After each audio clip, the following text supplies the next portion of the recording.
तो दोस्तों ये वीडियो सबके लिए बहुत ही जरूरी वीडियो है, क्योंकि ये इस वीडियो को देखने के बाद लगभग 50% लोगों ने भी अगर मेरी बात पे अमल किया, गौर की, तो शायद आप स्कैमर्स से बच सकते हो। क्योंकि जो ई मित्रा वाले होते हैं वो सबसे ज्यादा स्कैम करते हैं, और इनकी जो ऑडियंस होती है, जो कस्टमर जिनको ये टारगेट करते हैं, वो होते हैं चाहे तो वो जैसे नरेगा वाली लेडीज हो गई, वो अपना नरेगा पे जाके इनसे पैसे निकलवाती हैं, या जैसे कोई कम पढ़े लिखे लोग हैं वो जैसे अंगूठा लगा के बायोमेट्रिक से पैसे निकलवाते हैं, या लोन्स के जो लोन लेते हैं ज़्यादा, जिनको लोन की ज़रूरत होती है, और जो आजकल जो ऑनलाइन ऐप्स हैं तो उनके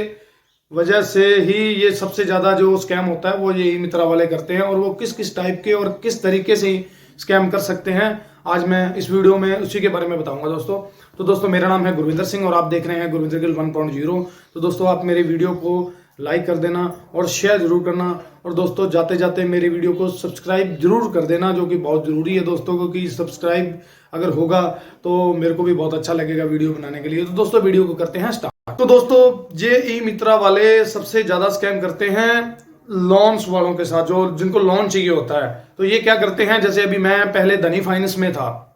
धनी ऐप थी, उसमें मैं काम करता था, तो उसमें लगभग 50% जो स्कैम था जो वो ये ई मित्रा वालों की वजह से हुआ था। उसका रीजन क्या था दोस्तों, कि जब भी हम ई मित्रा वाले के पास जाते हैं, या जो थोड़े कम पढ़े लिखे लोग हैं, या जो लेडी होती है नरेगा वाली, वो क्या करती हैं, अपने डॉक्यूमेंट लेके जाती हैं, पैन कार्ड आधार कार्ड ले जाते हैं, और वहां पे जाके अंगूठा वगैरह लगा दिया, आधार कार्ड की कॉपी रखवा दी, या कुछ भी है, ऐसे करके वो डॉक्यूमेंट अपने ई मित्रा वालों को देते हैं। लगभग 50% ई मित्रा वाले इतने हरामी होते हैं। अभी धनी में क्या होता था कि दोस्तों जो जैसे गांव के लोगों के उनके पास डॉक्यूमेंट होते थे ई मित्रा वालों के पास, तो उन्होंने क्या किया, फेक नंबर्स लेके मोबाइल नंबर और उनके नाम पे धनी से लोन ले लिया। और धनी की केवाईसी इतनी बेकार थी कि 5 मिनट के अंदर फेक केवाईसी से भी लोन हो जाता था। तो इस तरीके से लोगों की सिविल भी डाउन हुए, लोगों के नाम पे लोन थे, और ये उनके अकाउंट उनके पास होता था, उनके खाते में पैसे आते थे, और अंगूठा लगवा के या कैसे भी करके ओटीपी लेके और अपने खाते में 5 मिनट के अंदर ट्रांसफर कर लेते थे। ठीक है, तो ये आपको दोस्तों इस चीज का ध्यान रखना है कि कभी भी किसी भी ई मित्रा वाले के पास, चाहे आपका जानकार हो, कोई बात नहीं है, लेकिन आपको इस चीज का ध्यान रखना है कि अपने डॉक्यूमेंट है वो बहुत ही सिक्योर तरीके से आप शेयर करना है, और बाई चांस अगर जरूरत पड़ती है तो ही करना है, नहीं तो कभी भी आपके डॉक्यूमेंट अपने पास रखने हैं, सेफ रखने हैं दोस्तों। और ई मित्रा वाले क्या है, कई बार इनके टारगेट्स होते हैं, क्योंकि बैंकों के साथ या किसी के साथ टाई अप होता है। जैसे स्पाइस मनी, अभी मैं पेडीयर कंपनी में काम करता हूं, तो पेडीयर में जैसे हमारे जो लोन है, लोन तो है इसमें, लेकिन जो अकाउंट ओपनिंग का काम है, तो ये क्या करते हैं, अपने टारगेट पूरा करने के लिए इनको कमीशन आता है, और कमीशन आने की वजह से इन्होंने क्या स्कीम लड़ाई थी, 2000 ये शायद 20 की घटना है। उसमें क्या किया ई मित्रा वाले ने कि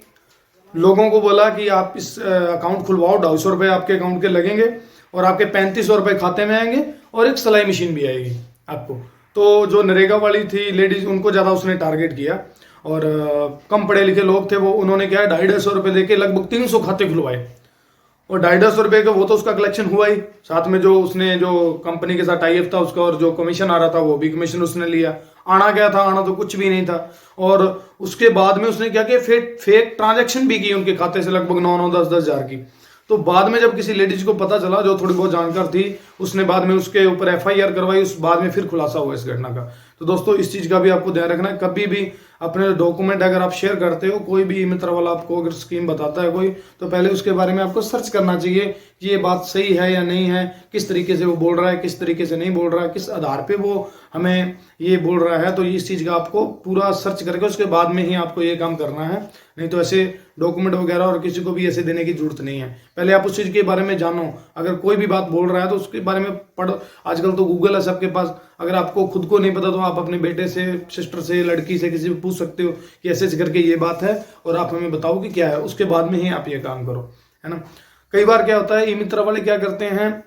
बायोमेट्रिक से अंगूठा लगाते हैं, और जो कम पढ़ी लिखी होती है, मान के चलो उनके खाते में 3000 है, तो उन्होंने बोल दिया कि हाँ भी खाते में कितने पैसे हैं। तो वो कई बार क्या करते हैं, वो स्कैमर जो ई मित्रा वाले होते हैं, आपके खाते में अगर 3000 है तो आपको बताएंगे 2500 है, और वो 10, 20, 30 रुपए चार्ज वो तो निकालने का लेते ही लेते हैं। साथ में वो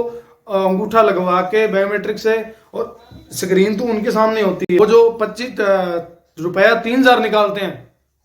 3,000 उनके अकाउंट में ट्रांसफर कर लिया और कस्टमर को 2500 दे देते हैं। इस तरीके से भी स्कैम होता है, तो आपको इस चीज़ का भी ध्यान रखना है। अगर जब भी आप ई मित्रा वालों से पैसे निकलवाते हो तो आप या तो जैसे आप पढ़े लिखे हो और आपकी मम्मी जैसे कम पढ़ी लिखे तो या कोई भी है, तो आप उनके साथ आपको जाना चाहिए, या आप जो मेरी वीडियो देख रहा है उसको भी इस चीज़ का ध्यान रखना कि अगर आप जब भी अंगूठा लगा के पैसे निकलवाते हो तो आपको इस चीज़ का ध्यान होना चाहिए कि मेरे अकाउंट में कितने पैसे हैं और क्या नहीं है। तो एक और स्कैम सबसे बड़ा है,